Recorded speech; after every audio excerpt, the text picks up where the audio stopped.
Welcome to Search for Signs. My name is Gary Willing.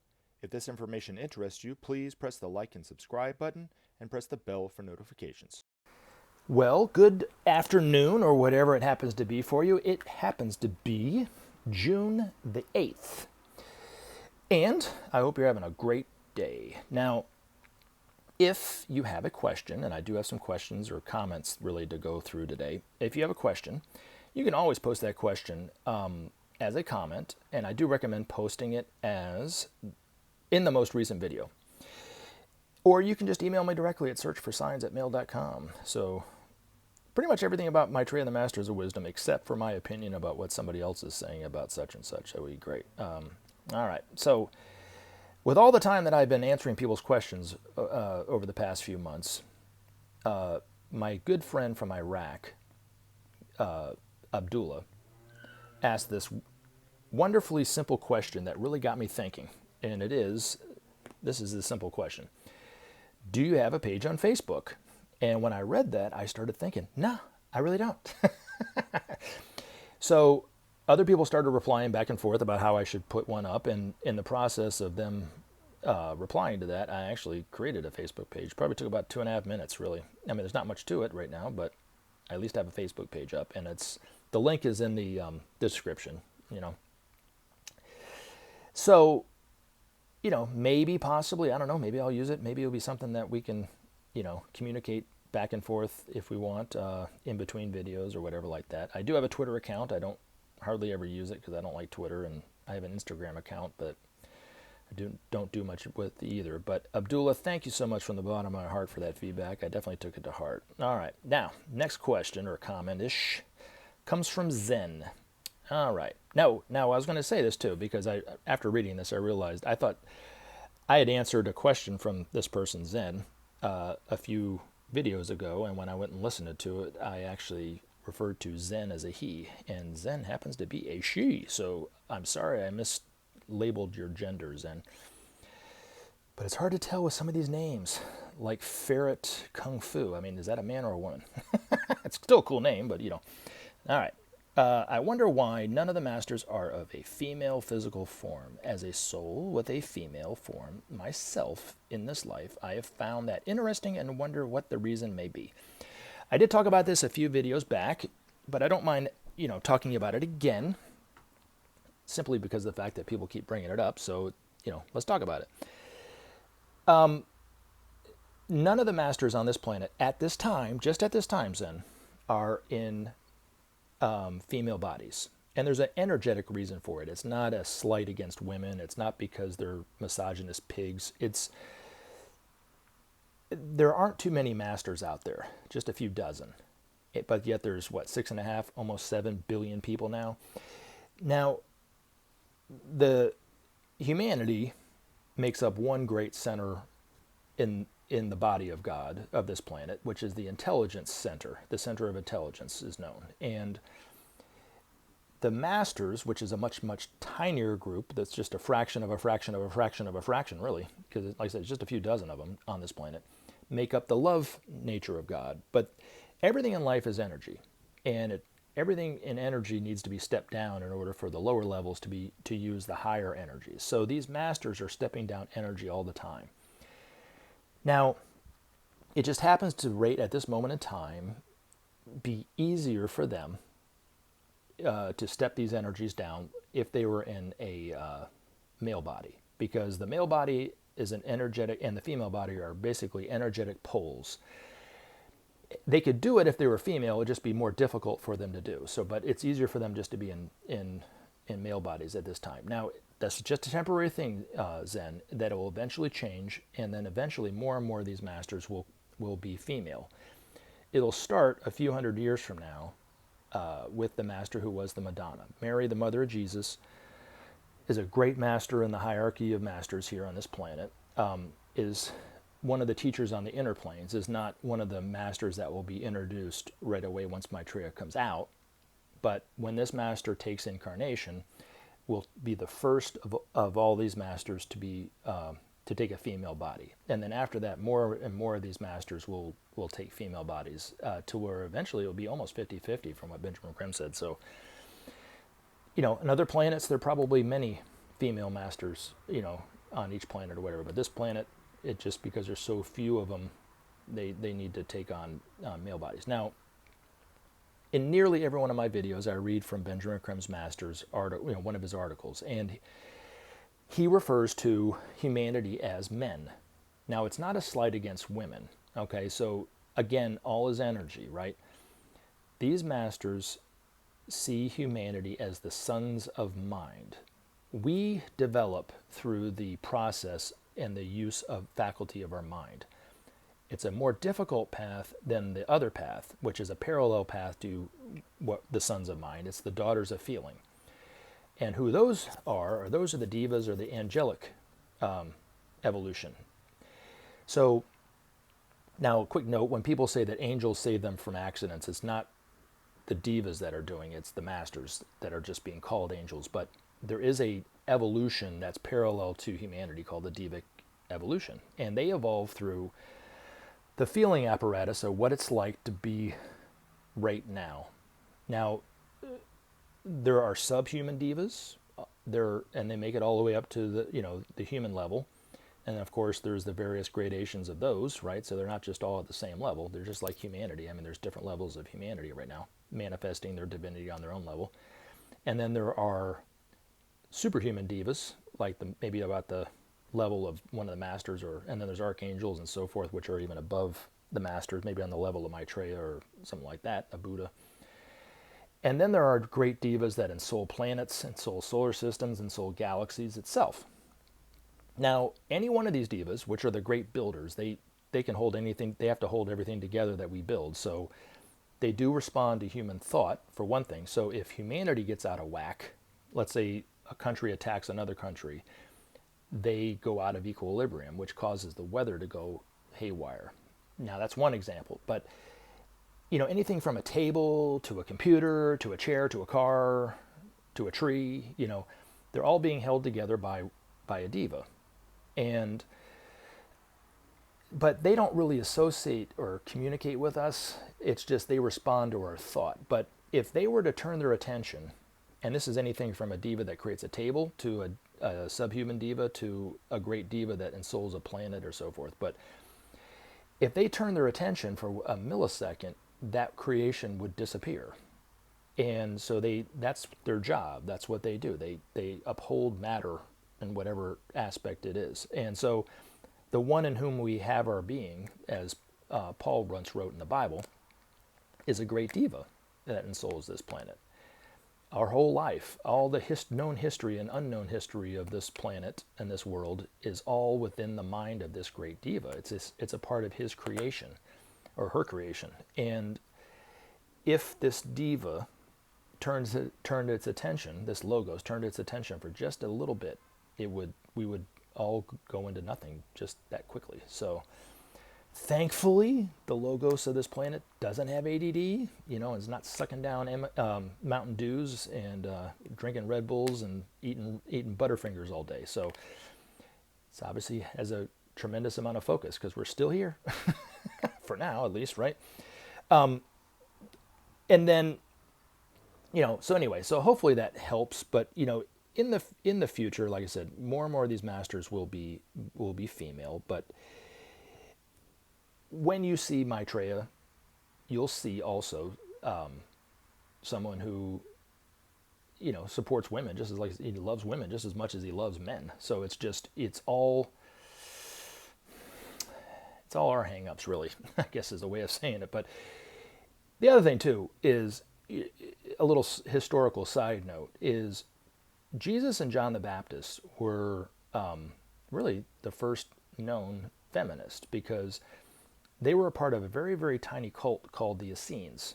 And the Essenes were an esoteric group amongst, the Jews in Palestine. But Jesus and John the Baptist were a part of that group. And it was a masculine order. And Jesus and John the Baptist were advocating that women be allowed to enter and be a part of the Essenes. And so they eventually got voted down, but evidently, according to Benjamin Creme's master, the quote-unquote miracle of Jesus turning water into wine at the wedding was a symbol for Jesus and John the Baptist advocating that women be a part of the scenes. So hopefully that helps. Let's see. All right. Next comment comes from Mayreed.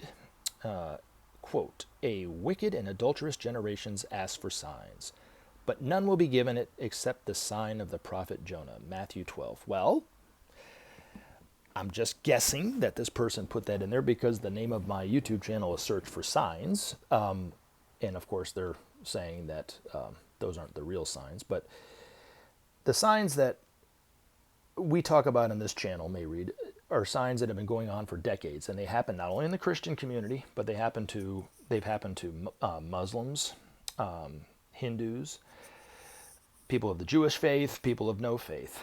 And they're miracles that are put in place to for healings a lot of times, but also to instill the hope of the faithful.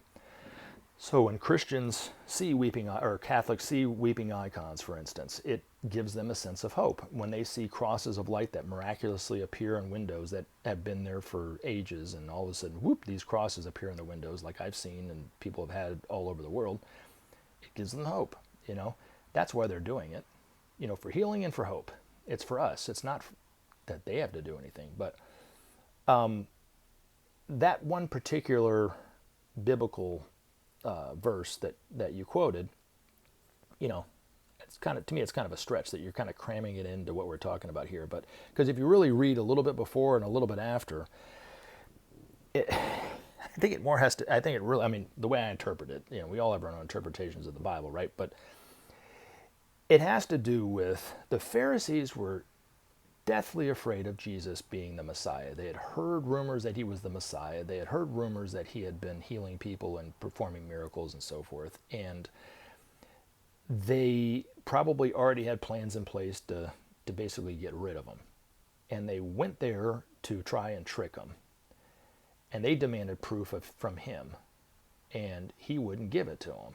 Because I think, one, he knew that if he did do that, if he did perform a miracle for him, it would they would deny it or call it sorcery or whatever they would call it. But also, too, you know, they weren't going there for that. They were going there out of their own greedy, selfish nature, which is what he was talking about. So he told them no, right? So they kind of put that into today's, what we're talking about here today. I don't really buy it, but whatever. But that wicked and adulterous generation, which you're referring to, which I'm sure you're referring to those of us who are alive today, the generation that's here on this planet, from the youngest to the oldest and everyone in between, that generation, not the Gen Zs or the millennials or whatever, or the nostalgic or the baby boomers or whatever generation we refer to. I'm talking about everybody alive on this planet, okay, are here at this moment in time because we all have within us, no matter how dysfunctional we are, no matter how crazy we are, to solve the problems that we face while we're here. And we have the wherewithal and the ability and the knowledge and, you know, everything. The people, even the people in place to solve the problems. So the massive, like for instance, the massive problem of creating peace. This generation has within its faculty the ability to create peace, because we have to create peace very soon or we won't be here much longer. Same thing with solving the environmental problem. We have within us the ability to do that. Earlier generations would not have been able to do that because they didn't have it within them. They had the problems, they had the what was, you know, they had what was needed to solve the, you know, the crises and, you know, overcome all the problems and stuff that they faced when they were alive. But we have within us the ability to do that. And I'm not a prophet, you know, I'm not a soothsayer, I'm not looking in a crystal ball, but I'm taking an educated guess that future generations from now, when they look back at this generation, will refer to this generation as the generation of choice. We were the generation that chose to change the way that we were headed by sharing the world's resources, and then thus gave a future to all succeeding generations. We haven't been presented with it yet. We're coming up to this point. But when Maitreya takes the stand and the podium, when humanity begs our news media for him to speak to us, and he goes out and he steps out on that podium and he speaks to us and he calls to humanity to change its ways and does it telepathically. So we'll hear his call not over the microphone, we'll hear it inwardly in our own head, in our own language. When he shows us where we've been, how far we've fallen, and how we can get out of this if we just see ourselves as one and start sharing the world's resources. But he will present humanity with the choice. Do you want to continue to do what you were doing? And this is going to be the end result. He's going to show us a picture of what will happen if we continue to do just how we've been doing it to date, right? Which is a dead end. Or start sharing the world's resources like we did right after World War II with the Marshall Plan. So they've already done it. We just have to do it on a global level. If we just simply do that one thing, it will start to bring about justice. It will start to bring about trust amongst the nations. It will start to bring about peace. And then we can turn around and we can tackle that other major problem, creating a sustainable environmental plan so that all succeeding generations can live off the bounty of this planet. And we're not just going to just wipe it all out and then nobody else has anything to live off of. So we have within our hands the choice.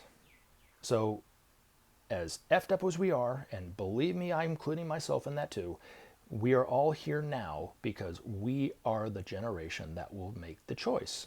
And it leads me to the article that I picked out that Benjamin Creme's master talked about called Humanity's Choice. And here we go. So this was published in April of 2002, so not too long ago. All right. Many are the ways in which humanity is advancing, knowingly or not. From our viewpoint, these forward steps are clearly to be seen. Notwithstanding the present chaos and crisis, the amelioration of the worst conditions of human life in many places goes on apace. It is true that there are areas of the deepest deprivation and neglect, that millions will starve and die without cause or need, that half the world cries out for justice while the others bask in the sunshine of their complacency and ignorance. Nevertheless, real and far-reaching changes are taking place and augur well for the future. This gives us hope that humanity's response to Maitreya will be eager and swift. When Maitreya appears before the world, he will outline the program for its renewal. He will show that the present methods of coping with our many problems are deeply flawed, relying as they do on rivalry and self-interest. That the present tensions and dangers are a direct result of the imbalances created by complacency and greed. And that by cooperation alone will the problems of the world be solved, the poor and starving fed, the health of the planet restored, war a forgotten nightmare of the past. The peoples will listen and debate and take their stand for the creation of a new and better way of living based on accepted brotherhood and sharing, or a descent into further degradation and violence and final self-destruction. Humanity must make its choice. Men and women everywhere should understand that this is a choice for life, unimaginable in its newness and grandeur, or ignominious death by their own hand. Better by far it is to face boldly the future and build together the new than to creep defeatedly to the abyss. How will you choose then, reader? How will you cast your life?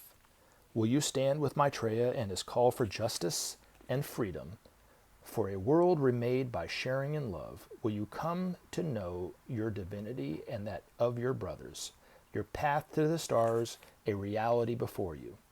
Will this decision, your soul's choice, fill you with gladness and take you to the source of love itself? Maitreya knows already those on whom he can depend. He knows that the hearts of men are sound and strong. On them he can rely.